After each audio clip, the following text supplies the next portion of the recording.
This is a review of the GiveBest indoor heater. Some product details to start. It's a small, thin, black, portable indoor heater. It's slightly under 2 foot tall, very lightweight, and comes with a built-in handle at the back top.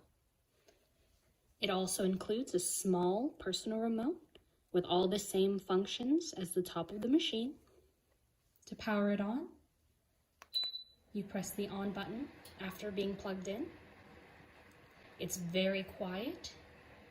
It doesn't disturb even a cat. You can change the temperature from 41 degrees Fahrenheit to 95.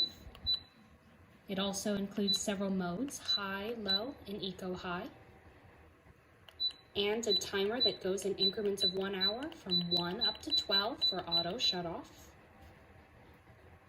And my favorite is the oscillating function. I find this heater does best in smaller, more enclosed rooms, like the bathroom after a shower or your bedroom at night. But overall, I really like this heater.